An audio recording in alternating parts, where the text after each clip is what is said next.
Well, good morning. This is from Melbourne. It's Tom Padula from TomPadulaTV on YouTube and also Insegna Booksellers.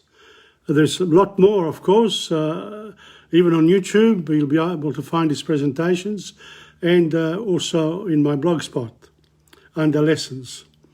Now, this morning is the 19th presentation, lesson, whatever one wants to call it, regarding world history. And it sort of struck me this week that I had a lot of books on various parts of the world, but then I decided, okay, I'm going to go online and have a look at what they say about North America. Because North America, some reason, in the Paleolithic and Stone Age, they didn't create many cities. So it's an important area. It's an important area to look at because it actually remained as in the Neolithic village type of, there were food gatherers, hunters, and they lived a happy life. In fact, some of the literature that comes out of that, of the old times, of the old Indian philosophies, we call them Indian. In America, it's indigenous people, First Nation people in Canada. So we're talking about, it doesn't matter about the semantics, although that's important. It's always important, especially for me because I'm a language teacher. But I understand, people have local languages, they express in their own ways. So one must not become too fussed about it if a mistake is made occasionally in terms of referencing whatever we want to talk about. So when I talk about the Indians of America, the indigenous people of America, the First Nation people of America, we're talking about from the earliest of times to the Bronze Age, basically. Welcome to Curtis, Andrew, Philly is watching as well, and Giuseppe De Luis. Fantastic. That's good that some people are interested in history.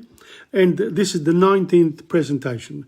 Now, today I'm going to do the North America situation from early times onwards. And I'm just going to talk about it, really, because there isn't anything in this sort of summarized form. It's a lot of information, so I have to interpret it. So, for example, we'll get to the example soon. But from before the invasion, I'm going to talk about Aborigines and Indigenous people of Australia and in way they prepared food, cooking and sharing of food. What happened here? Also, Benja Patterson. Benja Patterson's got in the book, there's What's in Matilda. I'm just going to read his version. And then I've got some songs. So let's hope that I can do the lot. I think I should be able to do it. So how are we going for time now? Yes, another couple of minutes. Just a reminder that this week I was able to transfer these particular lessons, presentations of mine on Italian, the teaching of Italian or the learning of Italian, then world history, and I did a lot of work last time on Dante, so that's remained as it is. But if you go down the Facebook page, it's all there. However, what's going on here? Okay. I've got the computers on. Welcome, Zoraida. So what basically I've done, I've been able to transfer all this work. And lesson 15, for example, of the teaching of Italian, and lesson 16 of this history. So I'll be uploading them, transferring them when I can. But it's everything there already in those 4 platforms: in Facebook, in insegna.com under blog, in YouTube, TomPadulaTV on YouTube. If you go to About, right at the end, About, that's you press that and you get it on. And then finally, Tom Padula tompadula.blogspot.com, tompadula.blogspot.com. So there it's under lessons, and there's also a lot of other work of mine. So I'm sharing all this because what am I going to do with all this? I might as well share it.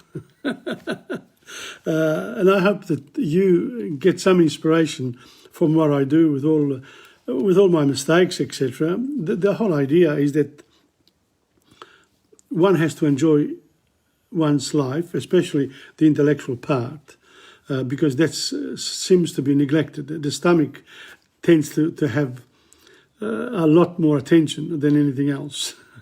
The heart, a little bit more, but the brain, not much is done for it really, formally. So that's why I always push, there should be schools for adults, etc. Education for life. It's 11:30, I'm going to start. Okay, so here we go. Now, I've got a few notes here and I'll talk about them. The settlement of Americas from Paleolithic age. So we're talking from the earliest age. Now, they were hunter-gatherers, basically. Where did they come from? There is a North Asian mammoth stepivide, the Beringia Land Bridge. The Beringia Land Bridge near Alaska there, connecting to Asia. It's sort of, that part there was important. Now, what happened? Did Christopher Columbus discover America? Yes, he did for the Europeans, for the Spaniards. They didn't know about America, didn't know that the world had other land masses apart from their own. And if they did, most people didn't know. So therefore, why would you travel from Spain in search? He was going to Asia. And on the way, he found other lands. But he didn't recognize that it was North America or the Americas. Then the great voyages of the world in the 15th, 16th century, they sort of opened up the world. The maritime industry, if you like, got really going with the big ships and etc. And humans are adventurous. But can we say that anything has been discovered by anyone in the modern age, or even in the last 1,000, 2,000 years, when the people who lived in North America were already there? Some of the notes here say up to 15 million people lived in North America and Canada. Now, we don't know that, again, this is all guesswork. But there's a lot of work involved in all this. Archaeologists, now there's a lot of other areas of knowledge that the DNAs, there's a lot more. I don't claim to know, and I haven't done enough work on it in order to bring you what is necessary, because now people can go to various sites, archaeological sites, and they can analyse what they find. And we said that the great glacial period up to 30,000 years ago and 20,000 years ago, the sort of before that, they were really Stone Age people in the sense that they were all food gatherers and hunters.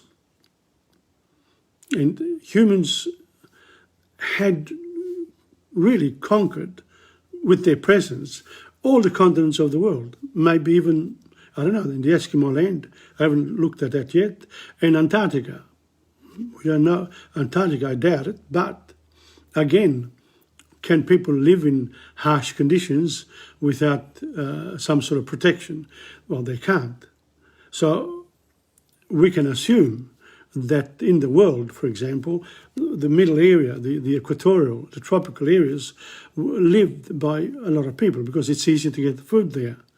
In the Mediterranean type of land masses, the middle areas, say from North Africa to England, all that area right around the world, China, etc., the Americas, you get there this possibility of being able to grow things in terms of in an agricultural way.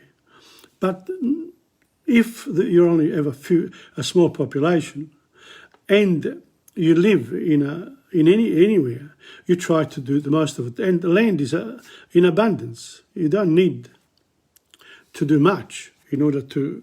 If you kill a big bison in North America, you could feed a few families with just one bison, and there were lots and lots of them. So when we look at North America, and you can look at the USA, and we're talking about USA and Canada. Canada, of course, is it's colder, and the northern part is glacial almost. So there are very specific people who live there who got used to living in very cold climates. There are lots and lots of groups in the Americas. The Cherokee, a lot of the Indian tribes, the indigenous tribes of America. I looked at them. There were 60, 70 of them. So I don't have them in front of me now. But, as I said, I'm going to talk about North America. And this, let me read something from you. This is from, you can look up Wikipedia anytime. And that's good because, really we are very fortunate now to be able to access information like this online. However, as I said, books are also important. It's like, you're concentrating on live day by day. That's the mantra I get now at my age. People say, well, what are you worried about tomorrow for? I might not be here. But what are you worried about the past? Well, you want to connect to the past. There are a lot of generations before us, and we come from somewhere, and somehow we have to understand this is the dreamer speaking. Because the reality is I have to get up in the morning, I have to, have enough there for my breakfast, etc., etc. And I can't do more than what I do with what I have. Because time is limited for me and for you. But history, you can go back millions of years here to the time when Earth did not exist, Big Bang Theory. And then you read in the history books, we come from the monkeys. Well, yes, the monkeys came from another group of animals. And if you go back, they all came from one little cell. But it took millions of years to develop. So if we've come this far, so far, how much further can we go? Will we self-destruct? No. We will, conquer the universe, if you like. But not you and me. Humanity. If it keeps on looking after itself. So understanding history becomes important. The settlement of the American began when Paleolithic hunter-gatherers entered North America from the North Asian Mammoth Steppe via the Beringia land bridge, which had formed between northeastern Siberia and western Alaska due to the lowering of sea levels during the last glacial maximum. In other words, 26,000 years to 19,000 years ago. Again, this is guesswork, I reckon. But these populations expanded south of the Laurentide ice sheet and spread rapidly throughout both North and South America by 14,000 years ago. So within 10, 15,000 years before 14,000, the people had gone right down to the bottom of South America. The earliest population in the Americas before roughly 10,000 years ago are known as Paleo-Indians. Paleo-Indians. Well, they're known as, but they're not the Indians from India. Indigenous peoples of the Americas have been linked to Siberian populations by linguistic factors, the distribution of blood types, and in genetic composition as reflected by molecular data such as DNA. Now, This is what you get when you read. You read this sort of information and you say to yourself, that's interesting. Let's have a look at, let's say, linguistic factors. Which ones are they? If they didn't write, how do you know this? So these are the questions that you get when you read this generic type of information. And then you say, the distribution of blood types. Oh, do you know your blood type? I got to ask my doctor. But how do you find all these things here? Who does it? That's the important part. The next one, genetic composition, genetics.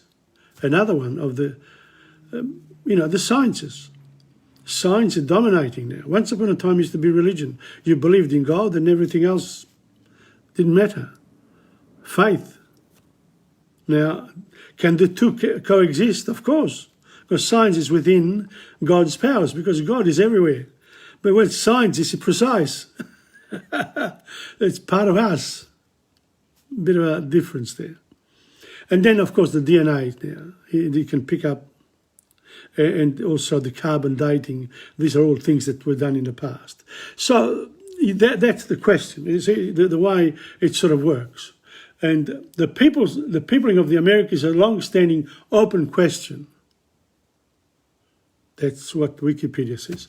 And while advances in archaeology, Pleistocene geology, physical anthropology, and DNA analysis have progressively shed more light on the subject, significant questions remain unresolved.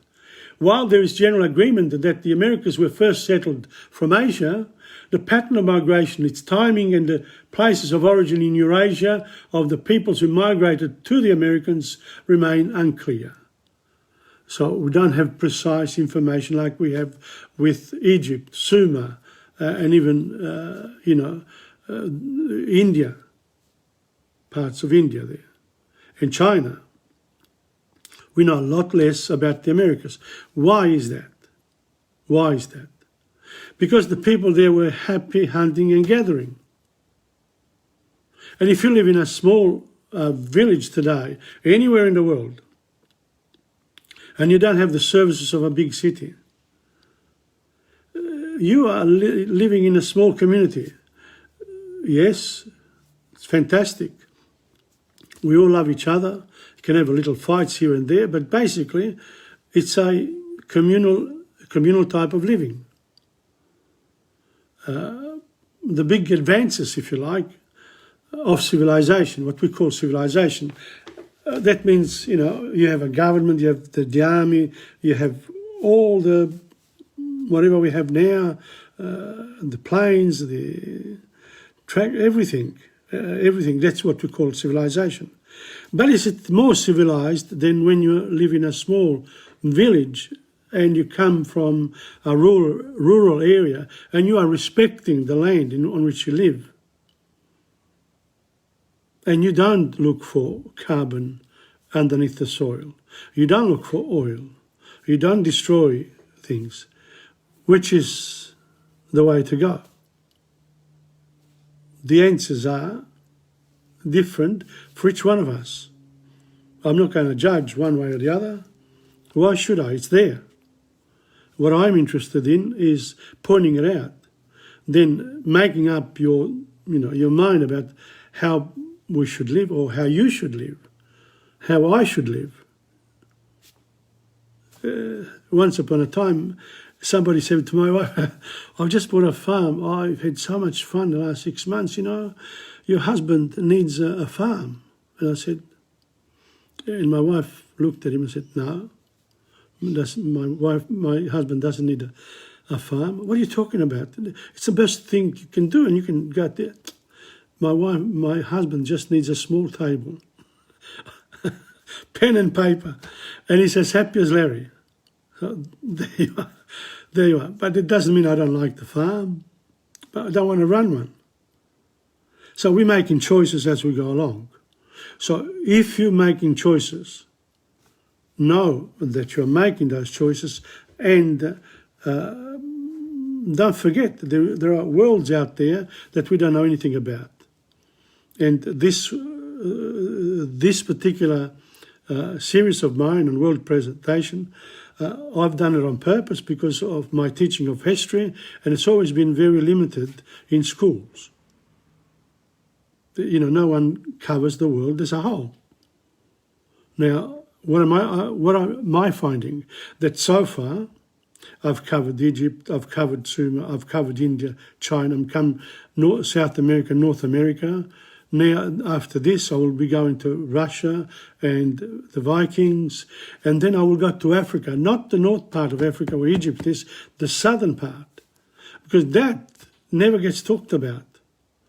It's part of the world, part of history. How come we don't know much about it? But we do, because when you look up anything online now, people have been putting information about their own areas. And some areas are covered more than others, depending on the availability of the technology where you live. In a small town, for example, I'm going to tell this. I was in Capri 2 years ago, and we went on the boat. And then the guy says, look, there's a little, ladder at the back there. You'll be able to go down and come up. Well, I was the first one to jump in. Then I realised I made a mistake. It was 30 feet under water. And then because there were other boats around, the guy had to move the boat. But I wasn't wearing, I thought, I'll just go down and come up. I couldn't get up because the stepladder was too short. So the guy, I have to move the boat. And so they threw, the saving device. One person, there were 5 of us. One of them stayed with me, etc. And it took about 20 minutes to come back. And then they had to push me up. But, why am I saying that? Because sometimes you make silly mistakes. And not just as one human being, but also as a community. And so, revision of the way we live is important and part of the historical process. Let's go on here. So, we are at the 14,000 years ago. Conventional estimates have it that humans reached North America at some point between 15,000 and 20,000 years ago, before they said 30.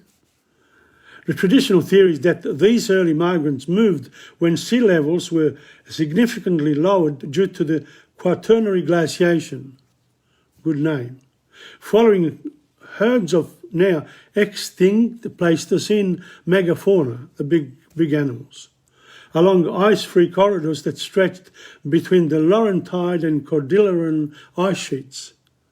So once upon a time, all the land masses were connected with ice. So the big animals were able to, to cross. And wherever the animals went, the humans followed. Another route proposed is that either on foot or using primitive boats, they migrated down the Pacific coast to South America as far as Chile. Well, and as far further down as well. Any archaeological evidence of coastal occupation during the last ice age would now have been covered by the sea level rise up to 100 metres since then. So it's a lot of water that's come up because the ice age melted. Can we go back to the ice age? Yes, we may be able to. There's one here, another note. The Clovis first theory refers to the 1950s hypothesis that the Clovis culture represents the earliest human presence in the Americas beginning about 13,000 years ago. However, evidence of pre-Clovis cultures has accumulated since 2000. So since the year 2000, the computers have really made a lot of moves. There's a lot more knowledge now in the last 20 years. We're going to find out a lot more as we move on. Pushing back the possible date of the first peopling of the Americas. Possible finds indicate that the human arrival in the Americas occurred prior to the glacial maximum. More recently, in September 2021, scientists reported the discovery of human footprints in White Sands National Park in the USA state of New Mexico that have a calibrated date range of 22,860 to 21,130 years old, around the time of the last glacial maximum and possibly the oldest record of humans in the Americas. So there you are. You're looking at about 20,000 already. So that's the people of America. But what I wanted to do was to show some of the indigenous people of America. Let me see if I can just bring them up. Indigenous people. Let's see if I can. Yeah, all this should be.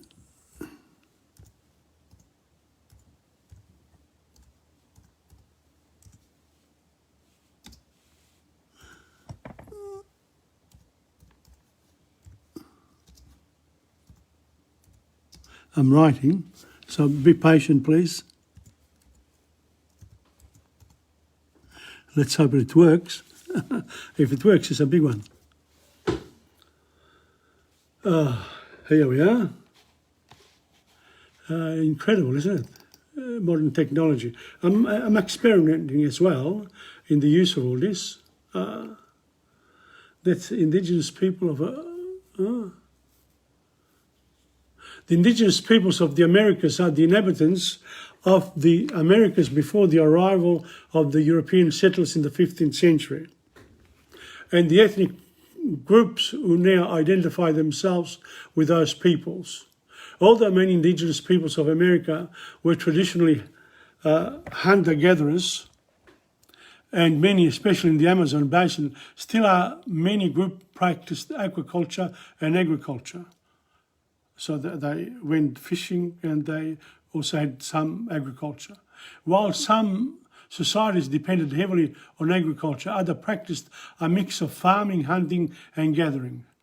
In some regions, indigenous peoples created monumental architecture, large-scale organised cities, city-states, chiefdoms, state, kingdoms, confederacies and empires. We're talking about the South Americas here, so not the North Americans.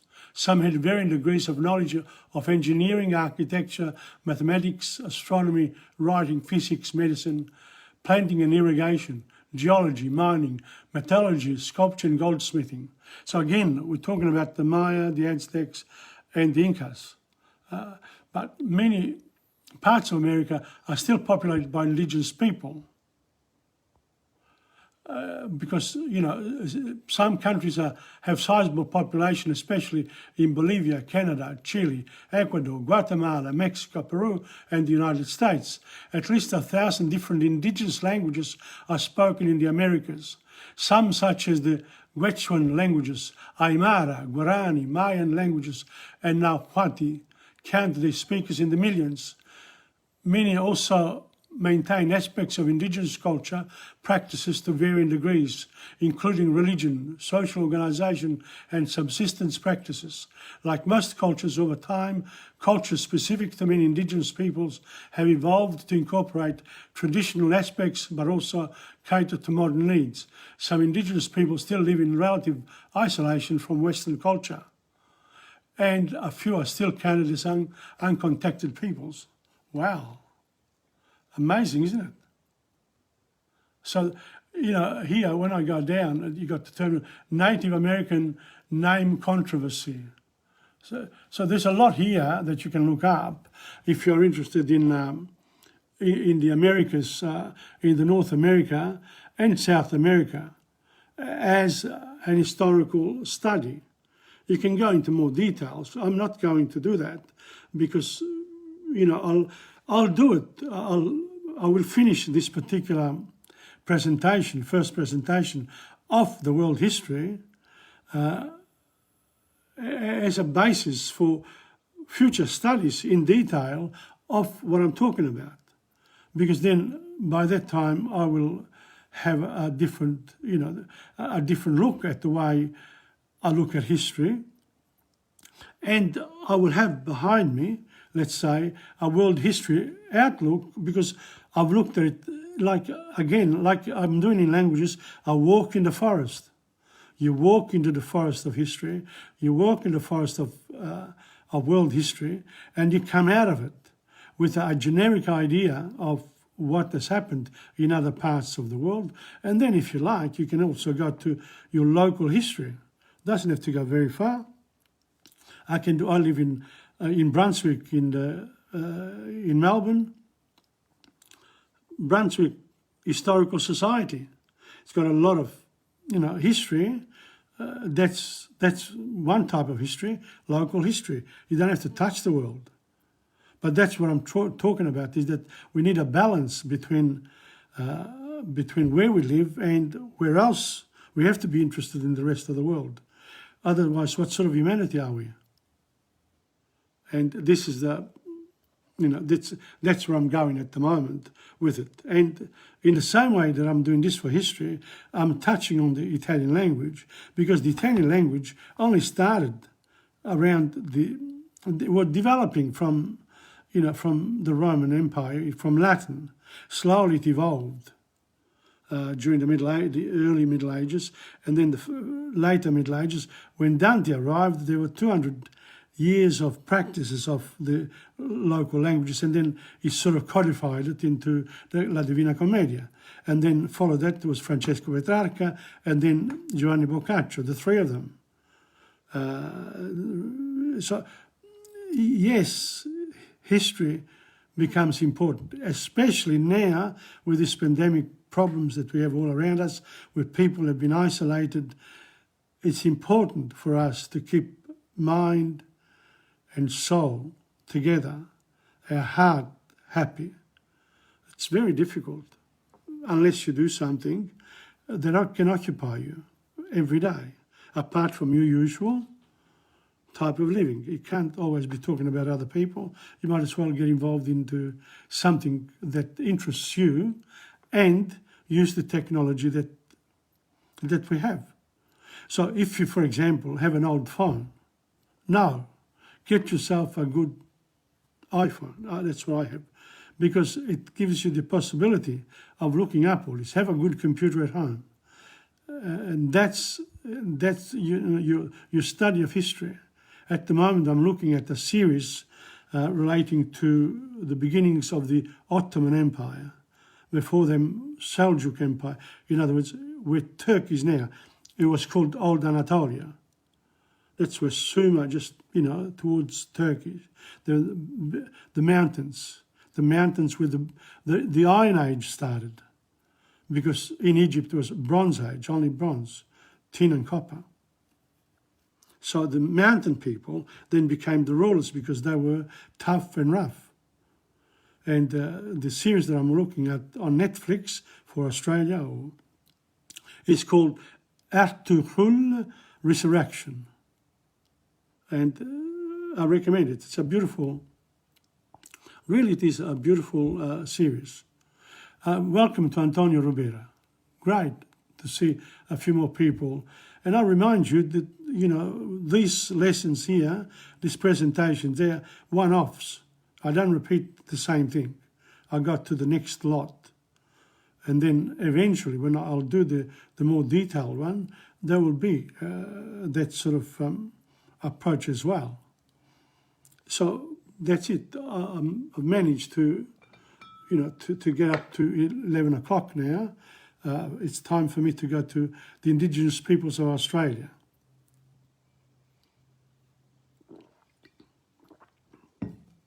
Well, that's it about North America. There's so much more, and I got involved in it myself, and I thought, what am I going to do here? The type of information that comes to me now, it's so detailed that it hasn't been summarized to be taught to young children. And but it doesn't matter. Knowledge is knowledge. European, here we are, see, Native American name controversy, settlement of the Americas, European colonization, etc., etc. So that's where we are. I didn't talk about Canada. Canada is similar to the United States. There are a lot of Indigenous people. They call them First Nation peoples. So look them up.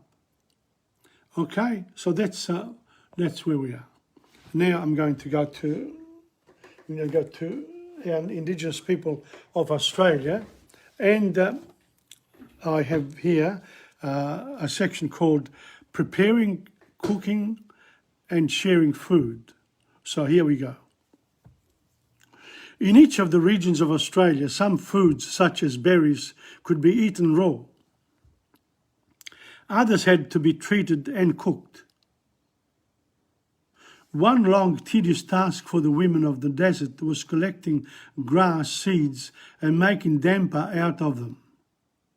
Bread, damper. These seeds are very small, so it took many hours for a woman to collect enough for a damper. She then had to winnow away the husks. To do this, she shook the seeds in a wooden dish. Notice already, what do we notice? The difference between tasks between males and females. It was best to do this when there was a breeze to blow away the lighter husks. Then she ground the seeds into a flour with her grinding stones, mixed the flour with water and baked it in the ashes of the fire. How much work to do for one thing? Maybe take you half a day. Plant foods were much more plentiful in the northern tropics, but some of them could not be eaten until they had been pounded and then soaked in water for some time to remove a poison or a bitter flavour. Cycad nuts had to be soaked for 3 to 5 days to remove a poison. And I was walking the other day, and I had one of the apps that tells me what sort of trees and plants, you put your iPhone against it, and it tells you this is the name of that plant, this is the name of the grass or of the flower. Cycad, and there was one plant there that had this type of nuts, cycad. And I thought, can you eat this? But here it is, cycad nuts had to be soaked for 3 to 5 days to remove a poison. These were then made into a cake and cooked. This was regarded as a filling, healthy food.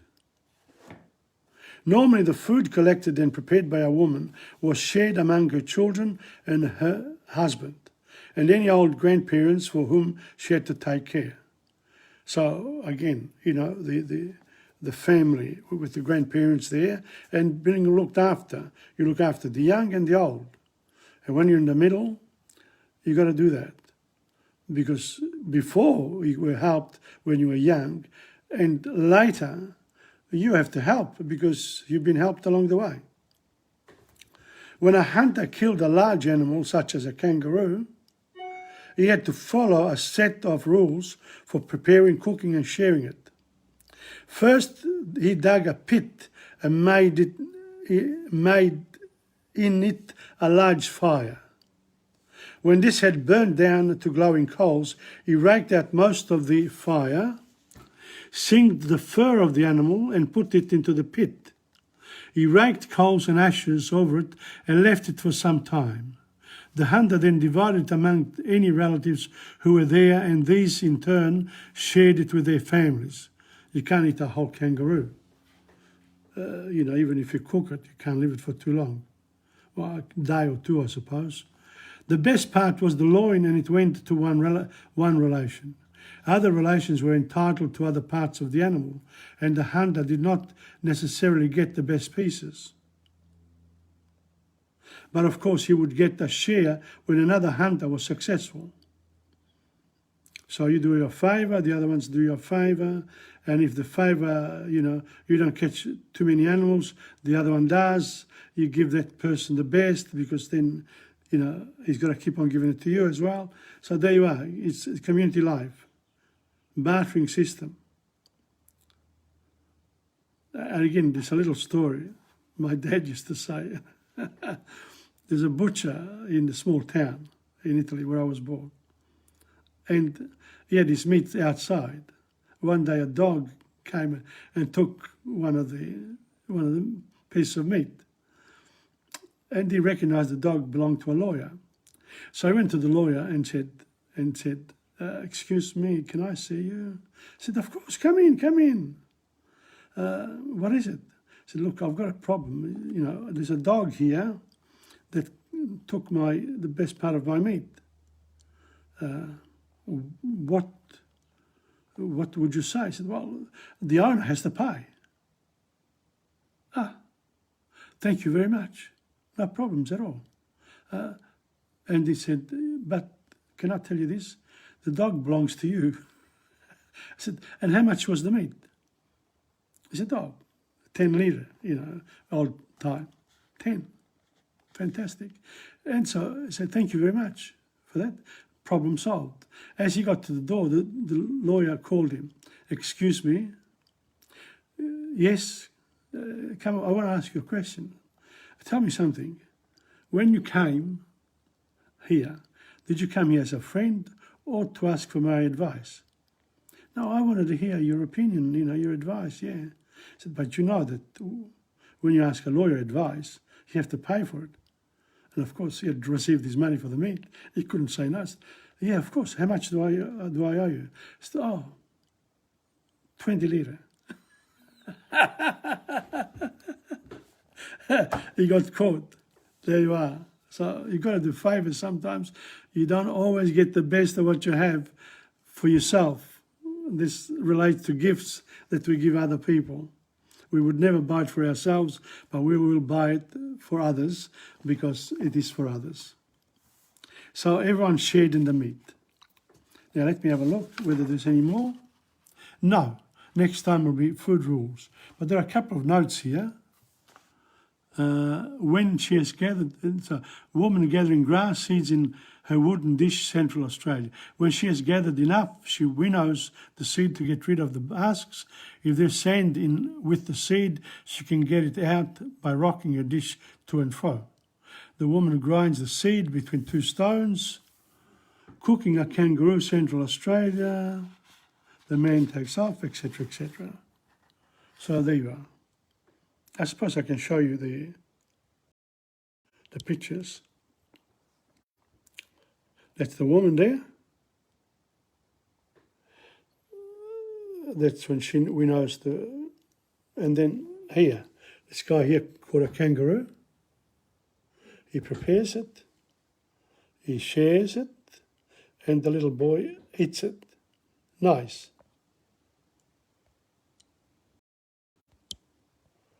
Okay, well, by mistake I took a photo. What's in Matilda now? Let me see. Now it's almost Australia's national anthem, but you don't hear it much these days. Waltz in Matilda used to be very popular.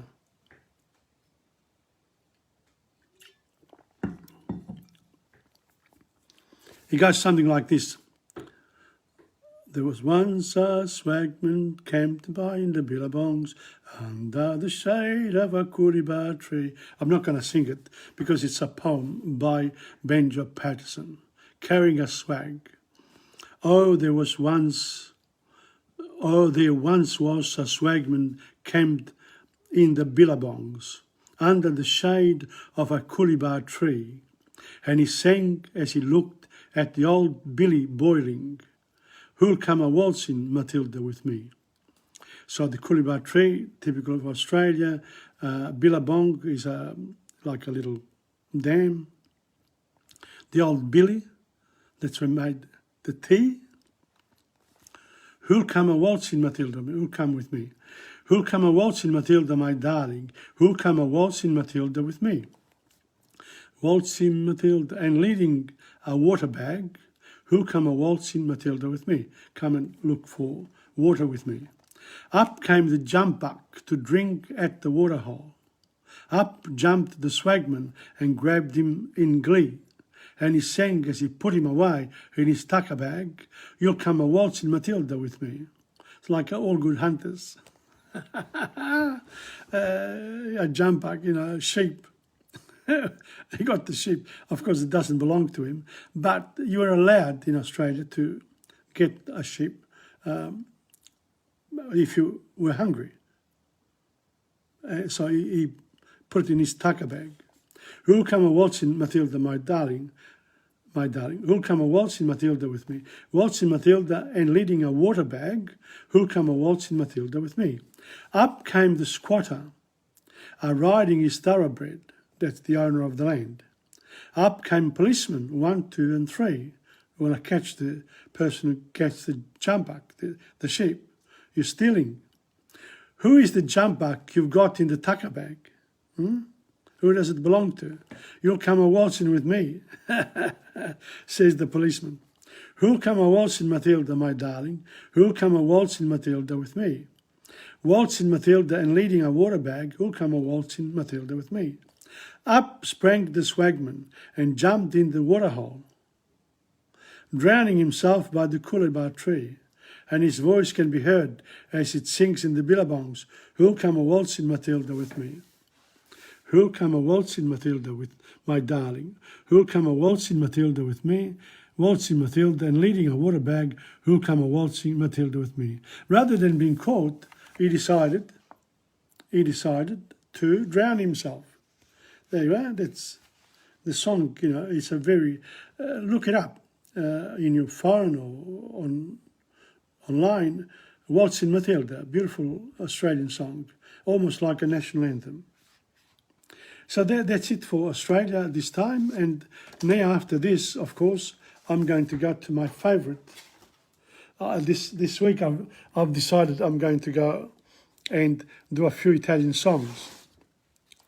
And, you know, the lyrics, I'm going to do the lyrics, of course, because I use these lyrics now to actually teach the language as well. But I don't do that today. And at the moment, by the way, there's the Sanremo Song Festival in Italy. And one of my favourite singers, Eva Zanicchi, is singing there too. She's 81. Not bad, huh? What a career. Lyrics to Firenze Sogna. Firenze Sogna. You can look it up, Firenze Sogna. It's an old song. Here we go. I'm going to give you the words.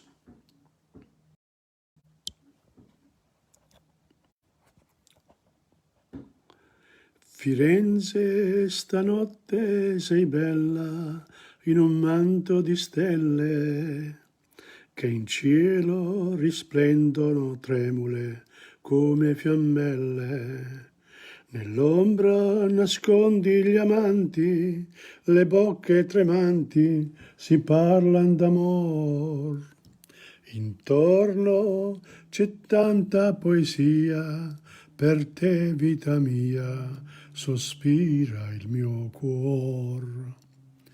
Sull'arno d'argento si specchia il firmamento, mentre un sospiro e un canto si perde lontan.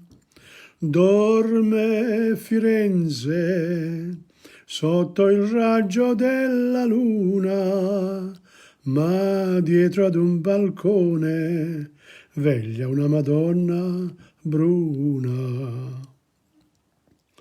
Balconi adornati di pampini e glicini in fiore. Stanotte schiudetevi ancora, che passa l'amore.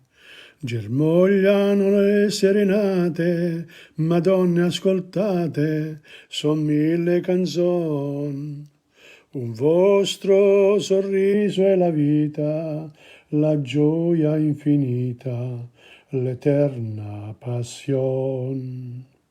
Sull'arno d'argento si specchia il firmamento, mentre un sospiro e un canto si perde lontan.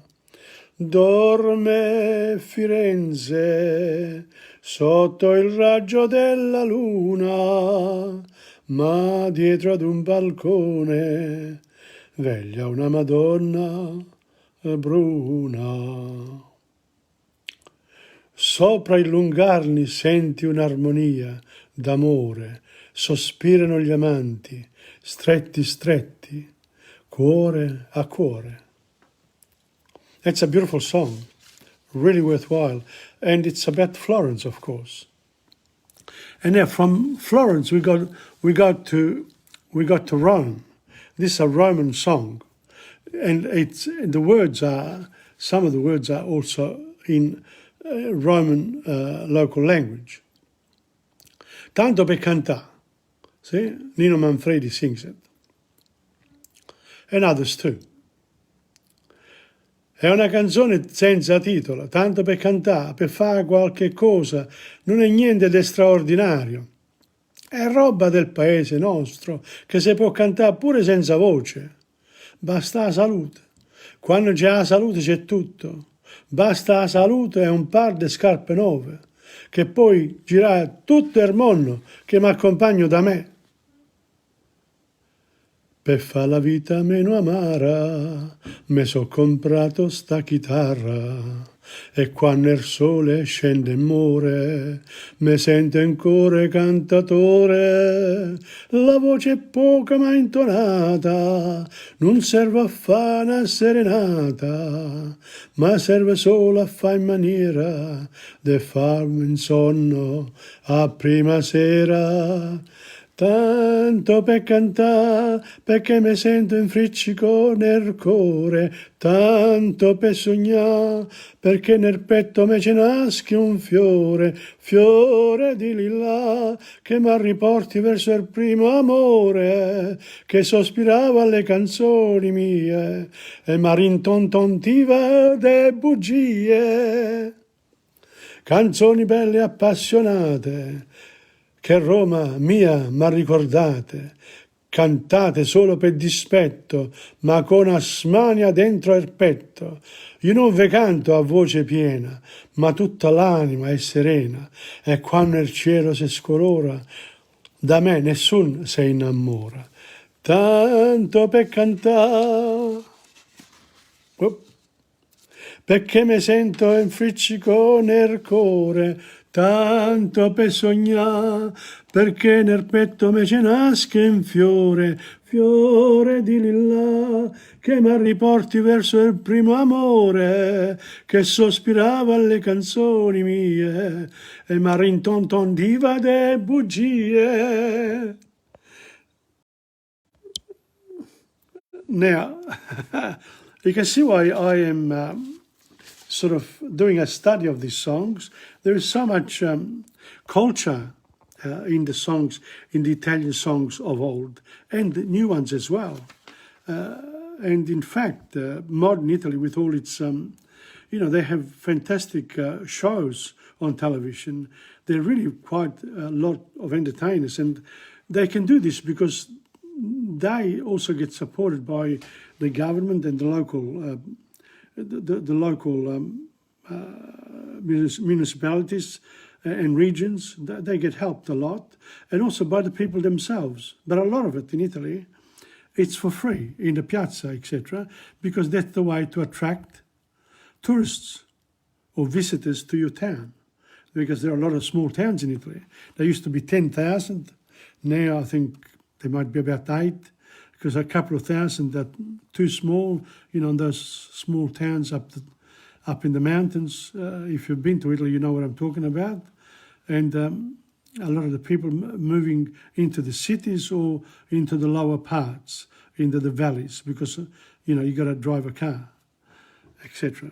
So that's how it is. Now, there's this other one. There are two more. This one is by Luciano Virgili. It's called Vipera, Viper. Good song. Love it. So maybe, I don't know whether I should really talk about the meaning of these songs as well, but for the moment I'm just going to read. If you contact me, if you say something, oh, I love that song, I'd love to, I need to have people acknowledging the fact that they're coming on and to my lesson. And if you can't, it doesn't matter. But if you do me a favour. Okay, so here we go with Vipera. Ella portava un braccialetto strano, una vipera d'oro attorcigliata, che viscida parea sotto la mano, viscida e viva quando l'ho toccata, quand'ella abbandonavasi fremente sul mio seno, parea schizzasse tutto il suo veleno. Vipera, vipera, sul braccio di colei, che oggi distrugge tutti i sogni miei, sembravi un simbolo, l'atroce simbolo della sua malvagità.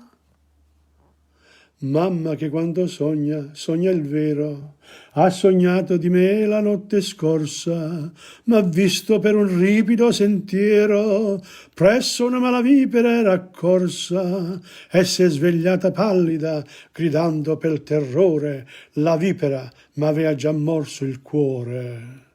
Vipera, vipera, sul braccio di colei, qu'oggi distrugge tutti i sogni miei, sembravi un simbolo, l'atroce simbolo della sua malvagità.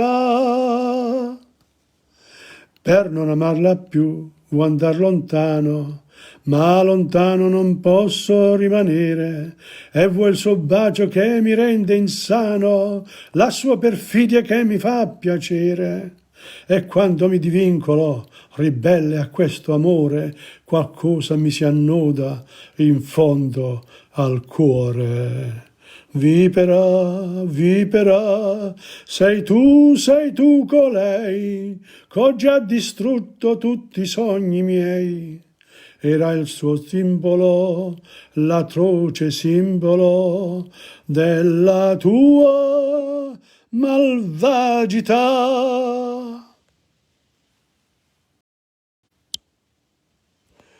You can see I've done this song before. I love it. I think it's a beautiful song, and it's about the viper. But who's the viper? It's another, your lover, who's dropped you. Ella portava un braccialetto strano, una vipera d'oro attorcigliata. Cleopatra, huh? What happened to Cleopatra when she killed herself? She got a whole bunch of vipers on her breasts and got them to suck her into death. Cleopatra. That's another good story. Viscida viva quando l'ho toccata. There are a lot of, if you study these songs here, you actually get a lot of vocabulary for the teaching of Italian. And you can translate them as well. There is another one that I've got here. I'm doing okay, yeah. 12, 20, I don't know.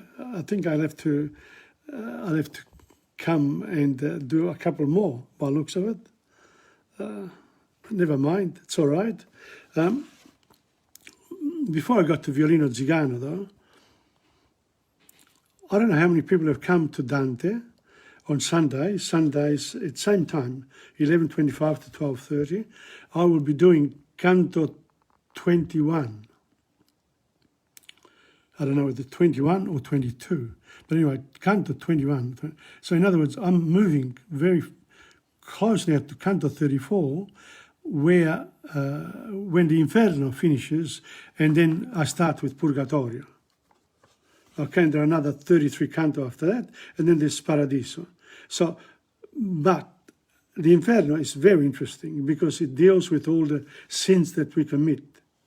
But even Purgatorio, the only thing with Purgatorio is that, the souls have asked for forgiveness before they die. So they want to go closer to God.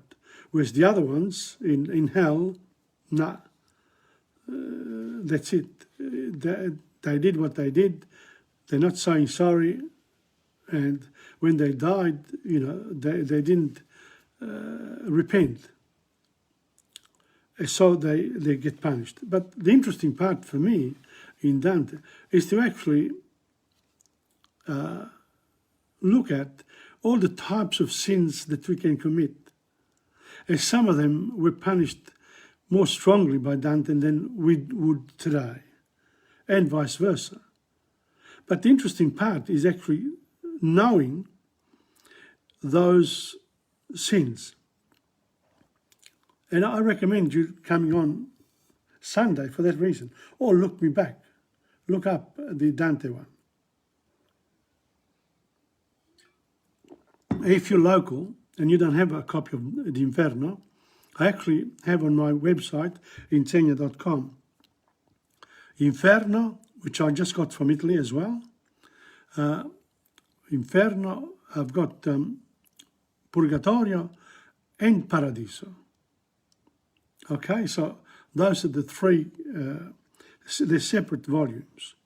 So you can look them up in the Insegna.com website, and you can look up blog. There's Italian, English, and loud languages other than English, other languages. But there is a section called blog. In the blog section, you get that. In the Italian and loud sections as well, there are 3 links. So there are links within it. So study my online presence. It's quite extensive, and it's, you know, there's a lot there. There's a lot there that you can enjoy with. And if you have a smart TV and you have your YouTube channel and you have TomPadulaTV, you can watch all of my work. It's quite extensive. Okay, so that's basically it. So I know I take your time, but this is like, yeah, that's why I sort of combine a few things, my personal interests, the business part, you know, it's all mixed into one.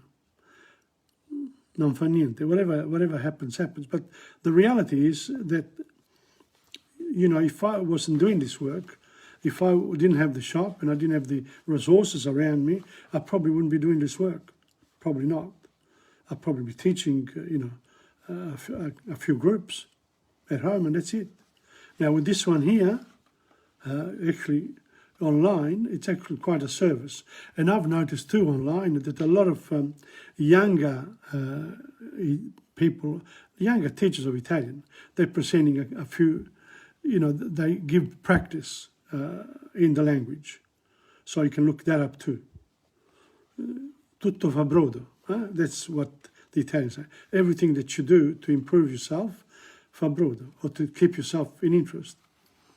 Now, here we go, Violino Zigano.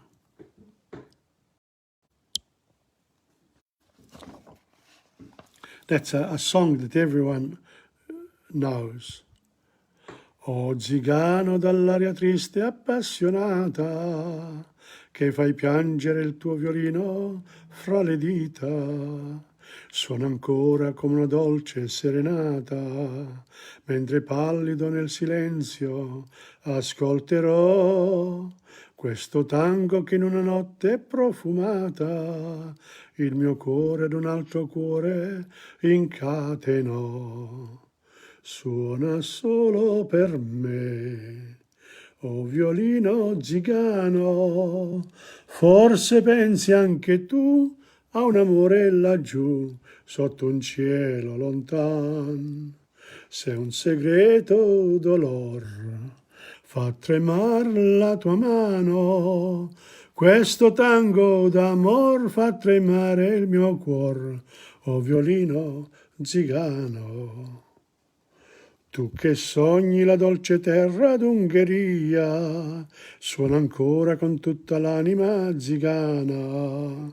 Voglio piangere come te di nostalgia, nel ricordo di chi il mio cuore abbandonò, come il canto che tu diffondi per la via, con il vento la mia passione dileguò.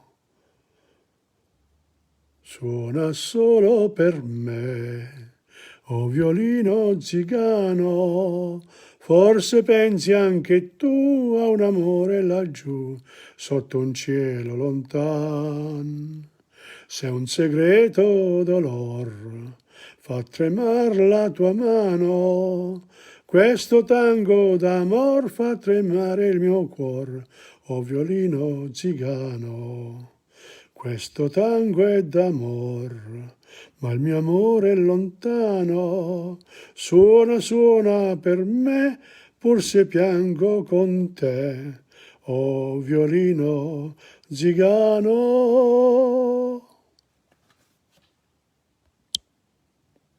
Now, that violino zigano is also played in the Italian clubs as an instrumental as well. Look up all those songs. I'll repeat what I did. The violino zigano was the last one. The other one was Vipera, and then we had Tanto per Cantà, and the first one was Firenze Sogno. I hope you've enjoyed today's 19th presentation of world history, etc. And same time next week for lezione o presentazione 20, number 20. And now I'll go up. Have a wonderful day and week. See you next time. Ciao. Da Tom Padula, TomPadulaTV on YouTube and Insegna Booksellers. Arrivederci.